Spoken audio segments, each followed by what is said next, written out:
Welcome to simple guide channel. আজকে আমরা class 11 এর নিউ সিলেবাসের তোমাদের সেমিস্টার 1 এর যে ফার্স্ট গল্প অ্যান অ্যাস্ট্রোলজার্স ডে বাই আর কে নারায়ণ সেটি পড়ব এবং একই সাথে এই গল্প থেকে গুরুত্বপূর্ণ মাল্টিপল চয়েস কোশ্চেন্স বা এমসিকিউ প্রশ্ন সেগুলো নিয়ে আলোচনা করব, সাথে উত্তর থাকবে। তো আর কে নারায়ণ অর্থাৎ রাশিপুরম কৃষ্ণস্বামী আইয়ার নারায়ণ স্বামী অত্যন্ত গুরুত্বপূর্ণ একজন ইন্ডিয়ান রাইটার, যিনি ইংরেজিতে লিখেছেন বহু নভেলস এবং স্টোরিজ, এবং তার দ্য গাইড নভেলের জন্য কিন্তু তিনি সাহিত্য একাডেমি পুরস্কারও পান। এবং তার যে অন্যতম সৃষ্টি দ্য মালগুডি ডেজ, সেখানকারই কিন্তু একটা গল্প হচ্ছে অ্যান অ্যাস্ট্রোলজার্স ডে। তো অত্যন্ত গুরুত্বপূর্ণ একটা থ্রিলার, একটা সাসপেন্স স্টোরি। আর কে নারায়ণ সম্পর্কে বা স্টোরি সম্পর্কে ব্যাকগ্রাউন্ড আমি বিশেষ কিছু বলছি না, এগুলো তোমরা তোমাদের গাইড বইয়ে পেয়ে যাবে বা জেনারেল উইকিপিডিয়া নেট থেকেও তোমরা কিন্তু অনেক রিসোর্স পেয়ে যাবে। আমরা সরাসরি চলে যাই স্টোরিতে, ঠিক আছে? সেই স্টোরিটা পড়বো এবং স্টোরি প্রত্যেকটা লাইন বাই লাইন বাংলা অর্থ, ওয়ার্ড মিনিং এবং সাথে সাথে পড়ার শেষে আমরা গুরুত্বপূর্ণ মাল্টিপল চয়েস কোশ্চেন্স এমসিকিউ সেগুলো নিয়ে কিন্তু আলোচনা করবো। তো ভিডিওটি শুরু থেকে শেষ পর্যন্ত দেখতে থাকো। দেখো, অ্যান অ্যাস্ট্রোলজার্স ডে আর কে নারায়ণ, তো এটি কিন্তু দ্য মালগুডি ডেজ যে অন্যতম বিখ্যাত গ্রন্থ আর কে নারায়ণ, সেটির কিন্তু একটা তুলে নেওয়া গল্প, যেটি 1947-এ প্রকাশিত হয়েছিল। তো ঠিক আছে, আমরা টেক্সটে চলে যাই। অত্যন্ত গুরুত্বপূর্ণ একটা মজার গল্প, অ্যান অ্যাস্ট্রোলজার্স ডে অর্থাৎ একজন অ্যাস্ট্রোলজার কাদেরকে আমরা বলি সাধারণত? জ্যোতিষী, তো জ্যোতিষী অর্থাৎ যারা ভবিষ্যৎবাণী নিয়ে কাজ করে তাদের নিয়ে। তো তাদের একটি দিন, একজন অ্যাস্ট্রোলজার, একজন জ্যোতিষীর একটি দিন, সেটি কিন্তু নামকরণ, ঠিক আছে, লিখেছেন আর কে নারায়ণ। তো গল্পটা শুরু হচ্ছে, দেখো। Punctually at midday he opened his bag and spread out his professional equipment. অর্থাৎ পাংচুয়ালি, নিয়ম মাফিক, অর্থাৎ আমরা এখানে যে অ্যাস্ট্রোলজার অর্থাৎ জ্যোতিষীর যে গল্পটা পড়বো, সেই জ্যোতিষী কিন্তু খুব নিয়ম মাফিক, পাংচুয়ালিটি মেনটেন করেন, হ্যাঁ, সময়ানুবর্তিতা। তো তিনি ঠিক যে সময় বসেন সেই সময় কিন্তু তিনি তার ব্যাগ খোলেন, এবং সেটা কখন? অ্যাট মিড ডে, হ্যাঁ, ঠিক মধ্যাহ্নে, মানে দুপুরে, ঠিক আছে। অ্যান্ড স্প্রেড আউট, এবং মেলে ধরেন হিজ প্রফেশনাল ইকুইপমেন্ট, তার যে পেশাগত যে সমস্ত সাজ সরঞ্জাম রয়েছে সেগুলো। হুইচ কনসিস্টেড অফ, যেগুলোর মধ্যে ছিল কি কি, তিনি ব্যাগ খুলতেন, ব্যাগের মধ্যে কি কি ছিল তার পেশাদার কাজের মধ্যে? আর ডজেন কওরি সেলস, কয়েকটা কওরি সেলস ছিল। কওরি সেলস মানে আমরা যেগুলোকে কড়ি বলি, ঠিক না? এখনও আমাদের বিভিন্ন ধর্মীয় অনুষ্ঠানে, পূজা অর্চনায় কিন্তু কড়ি ব্যবহার করে থাকি। আবার প্রাচীনকালে এই কড়ি কিন্তু বিনিময় ব্যবস্থার ক্ষেত্রে মুদ্রার মতো কাজ করতো, ঠিক আছে। I square piece of cloth with obscure mystic charts on it, এবং তার সাথে কি থাকতো? স্কোয়ার পিস অফ ক্লথ, একটা চৌকো আকৃতির একটা কিন্তু কাপড় থাকতো, কাপড়ের খণ্ড, এবং তার সাথে কি থাকতো? অবসকিউর মানে আবছা, মিস্টিক চার্টস অন ইট, একটা রহস্যময় একটা চার্ট থাকতো, জ্যোতিষীদের কাছে যেরকমটা থাকে, ঠিক আছে, আমরা যেরকমটা স্ক্রিনে দেখতে পাচ্ছি এক পাশে। আর নোটবুক, একটি নোটবুক থাকতো, হ্যাঁ, যেখানে অনেক কিছু তার তথ্য হয়তো থাকতো। And a bundle of palmyra writing ধরতে গেলে পাণ্ডুলিপি, বা আমরা বলতে পারি পুরনো পুঁথি, হ্যাঁ, ঠিক আছে, পুরনো দিনের শাস্ত্র, মানে যে বইপত্রগুলো যেরকম হয়, হ্যাঁ, সেগুলোকে পালমাইরা রাইটিং বলে। দেখো যেরকম ছবিটা দেখতে পাচ্ছ তোমরা, এগুলো বলা হয় পালমাইরা writing. His forehead was resplendent with sacred ash and vermilion. আচ্ছা, তার ফোরহেড, তার কপালটা was resplendent means shining, চকচকে ছিল। কিসের সাহায্যে? with sacred ash, পবিত্র, sacred না পবিত্র, ash ছাই দ্বারা, and vermilion সিঁদুর দ্বারা রাঙানো ছিল তার কপালটা। and his eyes sparkled with a sharp abnormal gleam which was really an outcome of a continual searching look for customers. আর কি ছিল? তার আইস স্পার্কল, চকচক করতো, দ্যুতি দিত, with a sharp abnormal Glim, একটা তীক্ষ্ণ অস্বাভাবিক একটা গ্লিম, একটা দ্যুতি বা আলোর দেখা যেত। Which was really an outcome of continual searching look for customers, যেটা হয়তো বা এরকমটা হতে পারে যে নিয়ম মাফিক রেগুলার তিনি কাস্টমার্স, তার খরিদ্দার খুঁজেন এবং সেই জন্য এক দৃষ্টিতে তাকিয়ে থাকেন, সেক্ষেত্রে তার চোখটা হয়তো এরকমটা হয়েছে, যার জন্য ওটা বলছে লেখক, ন্যারেটর বলছে যেটা সত্যি হতে পারে outcome of continual searching look for কাস্টমারদের জন্য অনবরত খোঁজ করে থাকার জন্য তার এরকমটা হয়েছে। But which his simple clients took to be a prophetic light and fell comforted. যাই হোক, তার যে এই যে চেহারা, অর্থাৎ তার কপালটা সিঁদুর এবং ছাই দিয়ে চকচক করছে, তার চোখগুলো চকচক করছে, কিন্তু এই যে একটা দর্শন, এই যে মুখাবয়ব, জ্যোতিষীরা ঠিক যেরকম হয়, সেটা কিন্তু তার কাস্টমার্স, অর্থাৎ যারা তার কাছে আসতো, তারা কিন্তু অনেকটা ক্লায়েন্টসগুলো, মানে যারা তার কাছে সাহায্যের জন্য আসতো, তারা কিন্তু এগুলো দেখে তাকে অনেকটা বিশ্বাস করতো যে না, বেশ ভালোই নাম করা জ্যোতিষী হতে পারে। ঠিক আছে। The power of his eyes was considerably enhanced by their position, placed as they were between the painted forehead and the dark whiskers which streamed down his cheeks. অনেক বড় একটা সেন্টেন্স পেলাম। Power of his eyes was considerably enhanced by their position. আর তার চোখ দুটির ক্ষমতা সেটা হয়তো ধীরে ধীরে উন্নতি হয়েছে, এনহ্যান্সড, বেড়েছে কিসের দ্বারা? তার বাই দেয়ার পজিশন, তাদের চোখগুলোর যে অবস্থান, তার মাধ্যমে হয়তো সেগুলো উন্নতি ঘটেছে। Placed as they were between the painted forehead, কারণ সেগুলো কোথার মধ্যে রয়েছে? পেইন্টেড, রঙিন যে তার কপাল, যেটা আমরা পেলাম যে সিঁদুর ভার্মিলিয়ন, সেক্রেট অ্যাস, পবিত্র ছায়া এবং ভার্মিলিয়ন দ্বারা রাঙা তার কপাল, এবং ডার্ক হুইস্কার্স মানে মুস্টেস, ঠিক আছে, দাড়ি, গোফ, সেই গোফের মাঝে, গোফ এবং কপালের মাঝে তার চোখগুলো রয়েছে, which stream down his chicks, যে গোফগুলো তার গাল বরাবর নেমে এসেছে, মানে যেরকমটা হয় আমরা সাধারণত দেখি জ্যোতিষীদের।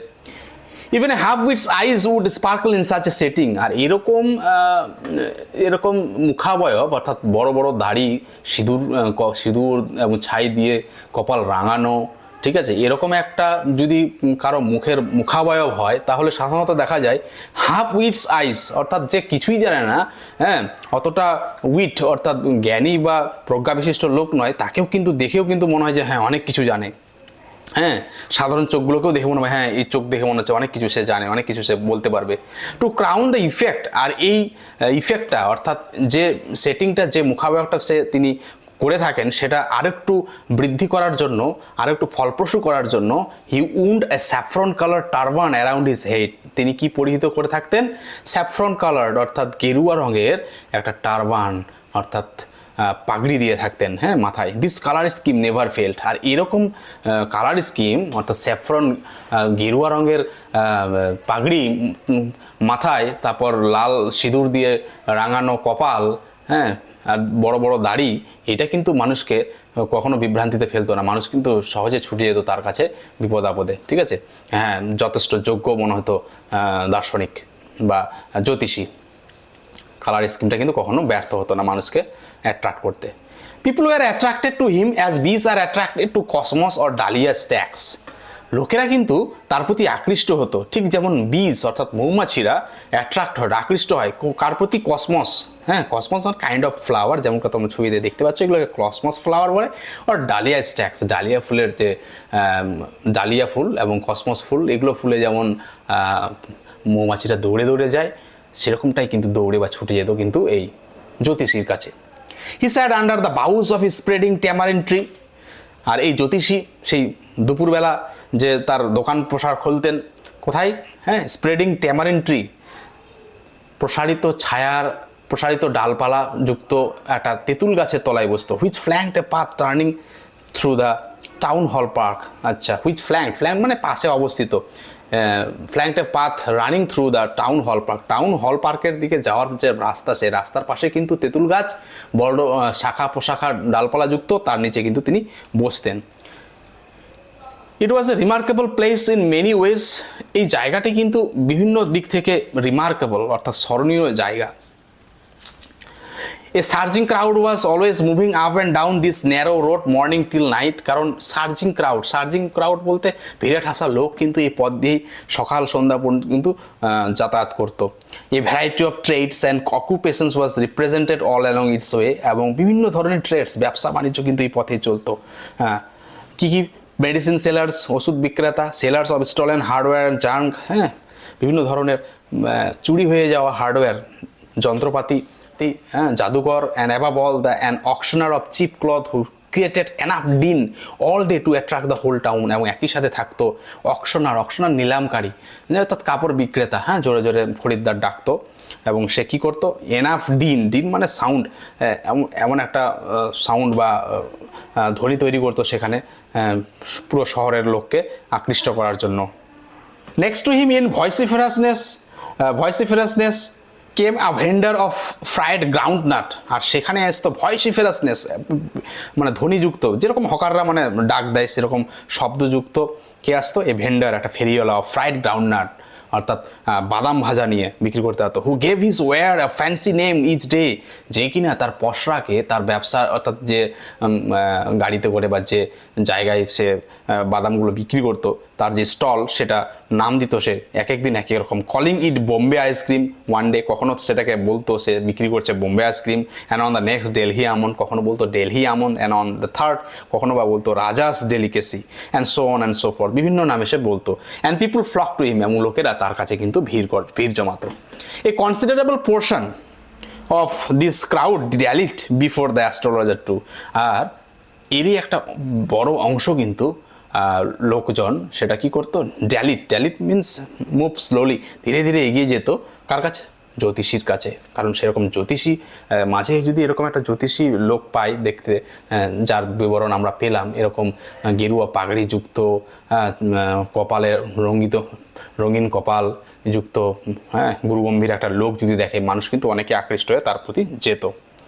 The astrologer transacted his business by the light of a flare which crackled and smoked up above the groundnut heap nearby. আচ্ছা, কি দেখতে পেলাম, যে অ্যাস্ট্রোলজার, যে জ্যোতিষী, তার কিন্তু নিজস্ব আলো ছিল না, সে তার ব্যবসাটা চালাতো, ট্রানজ্যাক্টেড মানে তার সম্পন্ন করতো কাজটা, হ্যাঁ, তার বিজনেস ব্যবসাটা কিভাবে, by the light of a flare which crackled and smoked up above the groundnut heap nearby, কাছেই যে বাদাম বিক্রেতার যে বাদামের যে স্তূপ হিপ, সেখানে যে মশাল জাতীয় লাইট জ্বালানো থাকতো, যেটা কিন্তু জ্বলতো, হ্যাঁ, এবং ক্র্যাকলস ফুটপাট করে শব্দ করতো, এবং যার যেখান থেকে ধোঁয়া উপরে উঠে যেত, সেই আলোর থেকেই কিন্তু সে তার ব্যবসাটা চালাতো, অর্থাৎ অ্যাস্ট্রোলজার ব্যবসাটা চালাতো। ঠিক আছে, half the enchantment of the place was due to the fact that it did not have the benefit of municipal lighting, আর এই যে জায়গায়, হ্যাঁ, যে জায়গায় তোমার হচ্ছে অ্যাস্ট্রোলজারটা তার কাজকর্ম চালাতো, হ্যাঁ, এই জায়গাটার একটা এনচ্যান্টমেন্ট, একটা কি বলবো, রহস্যময় একটা অবস্থা, হ্যাঁ, সেটা কিন্তু হতো কি জন্য, যেখানে কোনো পুরসভার লাইট কিন্তু ছিল না, যার জন্য একটা আলো আধারী আবছা জায়গা, সেটা কিন্তু পরিবেশটা কিন্তু অন্যরকম মাত্রা এনে দিত। The place was lit up by soft lights, দোকানের আলোতে সেই জায়গাটি পরিষ্কার হতো। One or two had hissing gas lights, কারো হিসিং গ্যাস লাইট থাকতো, মানে করে শব্দ করবে এরকম। আমরা এর আগে দেখতাম যে হ্যাচাক বলে যেগুলো গ্যাসে লাইট চলতো, অনেক সময় কেরোসিন বা পেট্রোল দিয়ে চলতো, সে সমস্ত লাইটগুলো, হ্যাঁ, অনেকের গ্যাসও লাইট জ্বলতো। Some had naked flares stuck on poles, কারো খুঁটির উপর নেকেড ফ্লেয়ার্স মিনস জাস্ট মশাল, হ্যাঁ, জ্বালিয়ে রাখা রয়েছে। গ্রামগঞ্জে এখনও মেলাতে দেখা যায় যে সমস্ত লাইট, সেগুলো somewhere lit up by old cycle lamps, কারো আবার পুরনো সাইকেলের যে আলো থাকতো সেই সাইকেলের আলো দিয়ে চলতো ব্যবসা। অ্যান্ড ওয়ান অর টু, কারো বা আরও অন্যান্য কিছু, like the astrologers managed without lights of their own, কারো আবার, হ্যাঁ, যে নিজের আলোই থাকতো না, ঠিক যেমন এই অ্যাস্ট্রোলজারের, হ্যাঁ, জ্যোতিষীর নিজের কোনো আলোই ছিল না। It was bewildering criss cross of light rays and moving shadows, এটা খুব একটা বিওয়াইল্ডারিং বিওয়াইল্ডারিং মানে মাথা ঘুরিয়ে দেবে, অবাক করে দেওয়া, ক্রিস ক্রস, হ্যাঁ, অর্থাৎ এদিক থেকে আলো ওই দিক থেকে আলো, হ্যাঁ, আলোর ক্যাকোফনি ধরতে গেলে আলোময় একটা বিভিন্ন ধরনের আলোর রশ্মি পড়তো, হ্যাঁ, এবং মুভিং শ্যাডোস চলমান ছায়া সেখানে পড়তো, একটা অদ্ভুত একটা জায়গা, হ্যাঁ। This suited the astrologer very well, আর এই জিনিসটা কিন্তু অ্যাস্ট্রোলজারকে খুব স্যুট করেছিল, হ্যাঁ, তার পক্ষে উপযুক্ত পরিবেশ হয়েছিল এটা, হ্যাঁ, for the simple reason that he had not in the list intended to be an astrologer when he began life. ঠিক যেরকম সে প্রথম জীবনে কিন্তু এই অ্যাস্ট্রোলজার কিন্তু হতে চায়নি, and he knew no more of what was going to happen to others than he knew what was going to happen to himself next minute. আর লোকের পরে কি ঘটবে, ভবিষ্যতে কি ঘটবে, সেটার থেকে সে ভালো করে জানতো তার কি পরবর্তীতে হতে পারে, ঠিক আছে, সে সেটা সম্পর্কে বেশি জানতো। He was as much a stranger to the stars as were his innocent customers, এবং he was as much a stranger to the stars, এবং তারা আবার নক্ষত্রের কাছে বিভিন্ন নক্ষত্র রাশি নিয়ে যারা কারবার করেন জ্যোতিষীরা, সেগুলোর প্রতি সে যতটা স্ট্রেঞ্জার, অপরিচিত, সে ততটা সম্পর্কে তার কোনো নলেজই ছিল না, ঠিক যেরকম ইনোসেন্ট কাস্টমার্সরা তার প্রতি একদম কোনো কিছুই জানতো না এরকম। Yet he said things which pleased and astonished everyone. যাই হোক, তথাপি সে যে সমস্ত জিনিস বলতো, যে সমস্ত কথা বলতো তার ক্লায়েন্টদের, তার কাস্টমারদের, তারা কিন্তু সেগুলোর দ্বারা কিন্তু তারা খুশি হতো, এবং সবাইকে বিস্মিত করতো যে হ্যাঁ সত্যিই বোধহয় অনেক কিছু জানে, আর যা বলছে জ্যোতিষী সব তো ঠিকঠাক খেটে যাচ্ছে। That was more a matter of study, practice and shrewd grace work. আচ্ছা, এটা কীভাবে ঘটেছে? তার ম্যাটার অফ স্টাডি, সে কিন্তু দিনের পর দিন এইভাবে লোকের ভবিষ্যৎবাণী করে এসেছে, এবং তার পড়াশোনার মাধ্যমে কিন্তু সে সেটাকে উন্নত করেছে। প্র্যাকটিস করতে করতে হয়েছে। And shrewd guesswork, shrewd মানে হচ্ছে ভেরি ক্লেভার, চালাক, গ্রেস ওয়ার্ক অনুমান করে বলে সে কিন্তু সেটাকে দক্ষ করেছে। All the same it was as much an honest man's labour as any other, and he deserve the wages he carried home at the end of a day. যাই হোক, এই সবশেষে বলতে হয় যে একজন সৎ লোক যেভাবে পরিশ্রম দেওয়ার পর যে বেতনটা পায়, সে যে বেতনটা দিনের শেষে নিয়ে যায় সেটা কিন্তু সে যোগ্য। নেক্সট আসি, he had left his village without any previous thought or plan. আচ্ছা, সে কিন্তু এবার তার পূর্বের লাইফ সম্পর্কে একটু আমরা গ্লিমস পাচ্ছি, একটা ছবি পাচ্ছি। সে কিন্তু তার গ্রাম ছেড়ে পালিয়ে এসেছিল, গ্রাম ছেড়েছিল কোনো প্রিভিয়াস থট, পূর্বের কোনো ভাবনা ছাড়াই, যে ভবিষ্যতে কী হতে পারে সেই ভাবনা ছাড়াই কিন্তু এসেছিল। If he had continued there he would have carried on the work of his forefathers, namely tilling the land, living, marrying and ripening in his cornfield and ancestral home. আচ্ছা, তিনি যদি গ্রামে থেকে যেতেন অ্যাস্ট্রোলজারটা, জ্যোতিষীটা, তাহলে তাকে কী করতে হতো? তার ফোর ফাদার্স, তার আগেকার পূর্বপুরুষের কাজই কিন্তু তাকে করতে হতো। নেমলি যেমন টিলিং দ্য ল্যান্ড, জমি কর্ষণ করা, লিভিং, বেঁচে থাকা মানে বসবাস করা, ম্যারিং, বিয়ে করা, and ripening in his cornfield and ancestral home, এবং ফসল পাকানো, ফসল রোপণ করা এবং তার বাড়িতে থাকা। But that was not to be, কিন্তু যাই হোক এটা কিন্তু হলো না। He had to leave home without telling anyone, সে কিন্তু বাড়িতে কাউকে না বলেই কিন্তু সে বাড়ির থেকে চলে গেল। And he could not rest till he left it behind couple of 100 Miles, এবং সে বাড়ির ছেড়ে বেরিয়ে আসার পর কয়েকশো মাইল দূর আসা না পর্যন্ত সে কিন্তু বিশ্রাম নিল না, সে হেঁটেই গেল। To a villager it is a great deal achieve an ocean float between, এবং একজন গ্রামবাসীর কাছে সে যে গ্রাম ছেড়ে এসে এত দূরে এসেছে, এবং অনেক কিছু তার জীবনে ঘটে গেছে, সেটা যেন মনে হচ্ছে মাঝখানে একটা সমুদ্র, মহাসাগর বিস্তৃত হয়ে রয়েছে। He had a working analysis of ম্যানকাইন্ডস travels. আচ্ছা, সে কি দেখাশোনা করতো, কি নিয়ে কাজ করতো? ম্যানকাইন্ডস ট্রাভেল, মানুষের বিভিন্ন ধরনের সমস্যা ঝামেলা নিয়ে। জ্যোতিষীর তো কাজ সেটাই, যেমন ম্যারেজ, বিবাহ, কারো বিবাহ নিয়ে, মানি, টাকা পয়সা নিয়ে, অ্যান্ড দ্য ট্যাঙ্গলস অফ হিউম্যান টাইস, এবং মানুষের যে বিভিন্ন সম্পর্কের যে ট্যাঙ্গলস, অর্থাৎ গিট বা কি বলবো কমপ্লেক্সিটি, জটিলতা, সেটা নিয়ে কিন্তু সে কাজ করতো। Long practice had sharpened his perception, এবং দীর্ঘদিন ধরে প্র্যাকটিস করার ফলে তার কিন্তু পারসেপশন অর্থাৎ ধ্যান ধারণা কিন্তু অনেকটাই তীক্ষ্ণ হয়েছিল। Within 5 minutes he understood what was wrong, 5 মিনিটের মধ্যে সেই অ্যাস্ট্রোলজার বুঝতে পেয়ে যেতেন যে কী ভুল হতে চলেছে। হি চার্জ 3 পয়সা পার কোশ্চেন্স, এবং প্রত্যেকটা প্রশ্নের জন্য তিনি কিন্তু 3 পয়সা করে চার্জ করতেন, 3 পয়সা করে তার ক্লায়েন্ট বা খরিদ্দারের কাছ থেকে নিতেন। Never opened his mouth till the other had spoken for at least 10 minutes, আর তিনি যখন ভবিষ্যৎবাণী করবেন তার করার আগে কিন্তু 10 মিনিট ধরে যিনি তার কাছে এসেছেন সমস্যা সমাধানের জন্য তাকে কিন্তু বলতে দিতেন। তার মিনিমাম 10 মিনিট ধরে কথা না বলা হওয়া পর্যন্ত তিনি কিন্তু মুখ খুলতেন না, অর্থাৎ তিনি শুনে যেতেন। কেন শুনতেন? দেখো এখানে পড়ে দিচ্ছে, which provided him enough staff for a dozen answers and advises. কারণ এই যে 10 মিনিট ধরে তিনি অনেক কিছু শুনছেন, এটা কিন্তু তাকে যথেষ্ট সময় করে দিত 1 ডজন উত্তর এবং প্রশ্ন করার তাকে স্টাফ অর্থাৎ কাঁচামাল সরবরাহ করতো। তিনি কিন্তু একটা ব্যাকগ্রাউন্ড পেয়ে যেতেন, যে কার কী ঘটেছে বা কোথায় সমস্যা হয়েছে। When he told the person before him, gazing at his palm, in many ways you are not getting the results for your efforts, 9 out of 10 were disposed to agree with him. আচ্ছা, অনেক বড় একটা sentence. আর যখন তিনি তার সামনে বসে থাকা লোকটির হাতের তালু পর্যবেক্ষণ করে তিনি বলতেন যে অনেকভাবে তুমি চেষ্টা করেছো, অনেক পরিশ্রম করেছো, কিন্তু তুমি তোমার পরিশ্রমের যোগ্য ফল পাচ্ছ না, এই ধরনের কথা যখন বলতো কারো হাতের তালু দেখে, সেক্ষেত্রে 10 জনের মধ্যে 9 জনই কিন্তু তার কথায় রাজি হতো যে হ্যাঁ অনেকটাই তো সঠিক বলছে। অর হি কোয়েশ্চেন, অথবা তিনি প্রশ্ন করতেন, is there in woman in your family, maybe even a distant relative who is not well dispose towards you. আচ্ছা, তোমার পরিবারে বা হয়তো বা তোমার দূরের আত্মীয় মধ্যে কোনো মহিলা রয়েছে যে তোমার প্রতি সদয় নয়। Or he gave an analysis of character, অথবা এটা বলার পর সে তার যে খরিদ্দার ক্লায়েন্ট তার চরিত্র সম্পর্কে বিশ্লেষণ করতে শুরু করতো। Most of your travels are due to your nature, বেশিরভাগই সমস্যা কিন্তু বা ঝামেলা তোমার নিজের চরিত্রের জন্যই হয়েছে। How can you be otherwise with Saturn where he is, শনি তো অন্য জায়গায় রয়েছে, সেখানে ছাড়া তুমি অন্য কোথায় কী করে অবস্থান করতে পারো।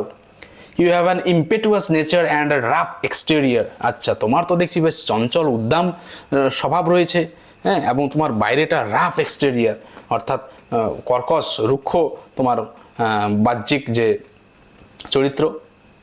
This endeared him to their hearts immediately. আর এই সমস্ত কথা যখন তার ক্লায়েন্টরা শুনতো, তার কাছে যারা সাহায্যের জন্য আসতো তারা যখন শুনতো, তারা কিন্তু তাকে আপন করে নিত। হ্যাঁ, সত্যি তো মনের কথাগুলোই বলছে। For even the mildest of us loves to think that he has a forbidding exterior. কারণ এটা তো সত্য যে আমাদের মধ্যে যারা মাইল্ডেস্ট, একদম নরম স্বভাবের লোকও কিন্তু এটা শুনতে খুব ভালোবাসে যে হ্যাঁ তার স্বভাবটা বা তার চরিত্রটা একটু রুক্ষ, হ্যাঁ কী রয়েছে, ফরবিডিং এক্সটেরিয়ার, দেখে মানে অতটা ওয়েলকাম এক্সটেরিয়ার নয়, যার জন্য হয়তো বন্ধুবান্ধব কম বা যার জন্য সবাই হয়তো অ্যাকসেপ্ট করে না এরকমটা। তো এইভাবে এই প্যারাটা আমরা শেষ করলাম। তো আজ এই পর্যন্তই পড়লাম ফার্স্ট পোর্শনের এই পর্যন্ত পড়লাম। নেক্সট পার্টে আমরা কিন্তু বাকি স্টোরিটা পড়বো, ঠিক আছে? আর নেক্সট পার্টে আমরা গল্পের বাকি অংশ পড়বো এবং বাকি এমসিকিউ কিন্তু পড়বো। চ্যানেলটি সাবস্ক্রাইব করে থাকো। নতুন সিলেবাসের সেমেস্টার ভিত্তিক ক্লাস 11-12 সমস্ত text reading, grammar, writing skill সমস্ত কিছু কিন্তু তোমরা এই চ্যানেলে পেয়ে যাবে। আর চ্যানেলের প্লেলিস্টে একবার ভিজিট করো, বিভিন্ন ধরনের ভিডিও রয়েছে। আশা করি সেই ভিডিওগুলো কিন্তু তোমার হেল্পফুল হতে পারে। ভিডিওটি দেখার জন্য অসংখ্য ধন্যবাদ।